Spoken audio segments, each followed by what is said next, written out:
Jarrett Roser with Brent Broussard, talking about now the middle day of the 3 days of state championship games at the LHSAA's Prep Classic in the Mercedes-Benz Superdome. That was the 2A, Division II, and 3A games. Some of the ones that I was certainly looking as forward to as any. That Division II game was one a lot of folks talked about as some big bragging rights for maybe the best team in the state. You had a first-timer, some teams that hadn't been in a long time, and a lot of notable athletes that are going to go play some college ball. So it was a really fun day overall. I think it lived up to a lot of that hype. Yeah, unfortunately the games weren't as close as Thursday, and a lot of the games were decided pretty early off, actually.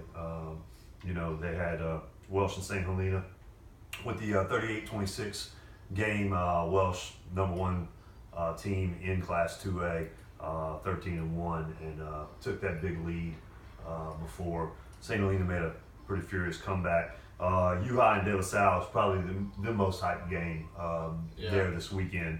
And U-High just made a claim for possibly the best team in the state with that big win, 45-19 over De La Salle, who was a very good football team and had been dominating some opponents leading up to that game. And then finally the 3A game, West Feliciana and Richwood. Richwood being the only team from North Louisiana to come down to New Orleans this year. West Feliciana finally breaking through after a run of deep quarterfinal, semifinal games here, playoff runs for quite a while. Finally breaking through with their first state title with the 40-21 win over Richwood, and giving that District 6 3A Baton Rouge district a sweep in Division 2 and 3A there. So. Yeah. That Welsh game, you mentioned the big lead for the Greyhounds. They go up 31-0 at halftime. St. Helena with some miscues, giving the ball up, and that was something that, talking to Coach Brown and some of the standouts for the Hawks, they said if there was one thing that they could not do and one thing that had bitten them in the games they did lose during the season, it was turn the ball over. They did that early, and then everything just kind of continued to go Welsh's way. St. Helena's defense on the field getting tired. There was a field goal attempt in the second quarter that Welsh is attempting, bad snap, turns into a touchdown. Right. And so it was just one of those when it rains, it pours. Yeah, it kind of snowballed on them, much like it was here in Baton Rouge, But yeah, they had 3 turnovers in the first half against Welsh, muffed the punt early that Welsh got the field goal off of, and then turned it over 2 more times. And Welsh's defense got a couple 3-and-outs there in that first half. But Welsh was led by their quarterback, Zach Hayes. They were led by him all year. I mean, just a really good player. Threw 4 touchdowns and rushed for another one. Not great stats by any means as far as yardage. Threw for about 140 yards and rushed for another 25 yards. But just field general, they really got the job done. They, like you said, they really outscored them in the first half. That second quarter, I believe, was big. It was 28-0 for Welsh in the second quarter to lead to that big 31-0 lead at the halftime. And then, like I mentioned before, St. Helena tried to make the comeback. Welsh scored early in the fourth quarter, and then St. Helena outscored went 18 straight points unanswered in the fourth to actually outscore Welsh 28-7 in the second half. It was just too little too late, I guess, there for St. Helena. From a coaching standpoint, when you have a game like that, and I guess particularly in a big game, whether it be a state championship or district or whatever the case may be, and you dig yourself that type of hole, and then you see the shake back like St. Helena had in the second half, what is that like to come out of that game and know how well you were able to play down the stretch, and if a couple of things had just gone the other way? Yeah, you definitely kind of kick yourself because you realize that if you did that, and you made the comeback, what would have happened if you wouldn't have had the 3 turnovers in the first half, And I guess in the state championship game, it's got to be a little bit worse just because there is no next week and there is no, we have this to build on. Now, of course, St. Helena is a young team, and they expect to probably make a run at getting back next year. But it's moral victory maybe, even though we don't like that much, especially in that state championship game. So. Yeah, Welsh, I mean, a program that had been knocking on the door for a while, hadn't been back to a state championship game since the early 90s. 92 to be exact. Yeah, I think it was, what, 88, 92, 89, and 92? Yeah, were the something two like previous that. ones. Right. They lost those, so they finally get their first state championship. St. Helena hadn't been since 2004 and had really been kind of down for a few years. Coach Brown comes in and really helps turn that program around. So those two programs are a couple that maybe are going to be there to watch deep in some playoffs in these years to come, even though a couple of those veterans will be, a couple of those seniors will be graduating. Yeah, Welsh will have to replace Hayes for sure. Yeah. Senior quarterback. So they'll have to find somebody to replace him if they expect to try to make another deep run, I imagine. But I wouldn't count the Greyhounds out. Yeah. In that Division II game, U High 45, De La Salle 19. De La Salle went into that game with so much emphasis on Julian Gums, the star quarterback who looks likely to be a running back at the next level. And all week long, I got asked by Garland Gillen, a De La Salle graduate, works down in New Orleans. He asked what I thought De La Salle's chances were in this game, and I said if they can't pass more consistently than we've seen them do, then they're going to have trouble because U High is strong enough that they're not going to run on U High the way they were able to run on a lot of other teams, and they weren't really able to. And then Gums ends up injuring his left heel, it sounds like, late in the second quarter, and was limited in that second half. And U High was already up at that point and then just continued to roll from there. Right. They held Gums to about 85 yards passing and 65 yards rushing, somewhere around in there. So, he was the catalyst for them all year. And I think U High did focus on trying to stop him, and they knew that would be key. And, of course, U High did what they did all year, just a machine, fed the ball to Hollins. He had 20 carries for 130 yards and the 3 touchdowns. But they've got, so many of those kids coming back that it'll be a shocker to not see them back. I mean, Tung, Constantine, Hollins, Roy, all coming back. I mean, all had great games. So. Yeah, the defensive front with Jacqueline Roy, the sophomore, Biscuit Bernard, and those guys just really holding their own up front against De La Salle team that not a lot of teams have been able to do that. And then all these guys that we mentioned coming back, U High might be as likely right now. I mean, so much can happen in a year, but if you look at these teams and say, I feel good about one of them repeating, U High is probably at the top of your list. Best odds of it, at least. Yeah, Vegas odds would definitely be for U High. Sure, no doubt. And we'll have to get Locke in here so and we talked about the West St. John team. Maybe some could say being a year ahead. We'll talk about a couple of 5A schools that I think won a year ahead of what they necessarily even expected to be the case.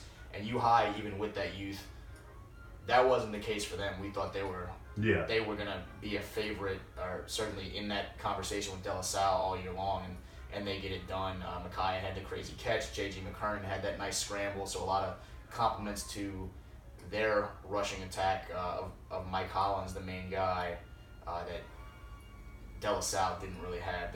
Other than that 83-yard screen to Kendall Collins Jr., De La Salle was a little bit one-dimensional on that side of the ball. Yes, I would agree. A couple of other guys, though, did kind of stand out.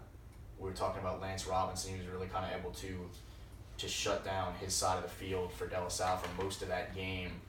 A very quick, talented cornerback. It's going to be interesting to see what happens with him the rest of the way recruiting-wise. Yes. Kansas State commit? Is that right? Yeah. And got to see him a little bit, in the 7-on-7 circuit and things like that. And ball player, good ball player. So no doubt about it. And U High has such a strong case as the best team in the state regardless of classification, and you never know how it plays out on the field in December. But compared to past years, you look at U High's resume, they beat the team that won the 3A championship, Westville, handily at home during district play. They beat Catholic and Curtis, who end up winning state championships. De La Salle beat that Carr team that wins 4A. And so U High, it's difficult to argue against them with necessarily the same strength of argument that you can argue for them right now. Right, yeah. I've got to agree with that, even though I don't like the the whole Yeah. he beat him, and Yeah, that's more of the median fan than right, what coaches want That's to talk about. that's your side of it. So I'll let you stick with that. Westfall, not a great night when they went to U High, but in the Superdome, fantastic night. It was back and forth early, and then same deal, they pulled away. Yeah, and I think Coach Odom will trade that anytime. Yeah. That I know that, like I mentioned, they've been right there knocking on that door, and they got such a talented group of seniors that it seems like have been doing this for years. I'm from Jennings, of course, and the Jennings faithful all wanted to know if they had a shot with them at the semis, and their big thing was, well, at least those running backs aren't there anymore. And little did they realize that the running backs from 2 years ago were only sophomores then, and they came through and got the win in the championship on their senior year. Smoke, Devon Harris, most outstanding player. What a weapon. I don't know why teams kick to him. I was dumbfounded they kept kicking to that guy. I went and watched Jennings, and Coach Smith, Live Oak's defensive coordinator, was just amazed that Jennings kicked to him. And that's 2 weeks in a row that he's returned the second half kickoff back for touchdowns. We kind of talked about it. Smoke broke the record for the most kick return yardage. I don't have that exact number, but he had the touchdown and then had the 67-yarder that set up his touchdown run. And then, the brothers, Darius Davis and Derek Turner. What can you say about them? Davis had a 73-yard punt return. Turner led them in rushing, I think about 140 yards on about 13 carries. Yeah. So, that three-headed monster just got it done for Westfall all year. And it was no different in the Dome against Richwood. And they finally broke through for that title. Yeah, very emotional celebration for Coach Odom and just the huge fan base of the Saints that all came down from West Feliciana Parish.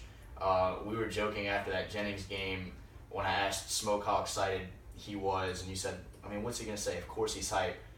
And I said, with that guy you never know because he's so even keel, and it's almost a situation where they expected to win the championship, and so it wasn't a celebration of anything that wasn't supposed to take place. And he was kind of that same attitude after the game. He's an outstanding player, and really some of the most he smiled was just kind of clowning Coach Odom for being so emotional about it with all the time and energy and all that's been put into that program. When Coach Odom said he could cry, but he's not going to let himself, Smoke just kind of leaned to the microphone and said, "Man, you're soft." Yeah. And that's just Smoke. But Coach Sloan, I'll tell you, definitely got a good one there. And Smoke, smaller in stature, but what a great player. And I look forward to seeing him up and wrestling for the next couple of years because the kid can just play football.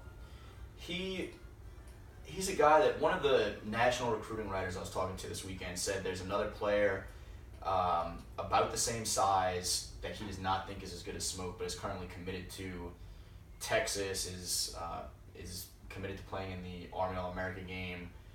And so it's interesting to see the way some of that works in recruiting, and particularly, the other guy being similar size doesn't really play into this equation, but that size becomes such a huge sticking point for a lot of college coaches. And so you see a guy like Smoke that some people think maybe could play a bigger place, but I think he's going to be a really nice fit for Louisiana Tech. And he's obviously really excited about it. He had the Tech gloves on, was flashing those when he scored.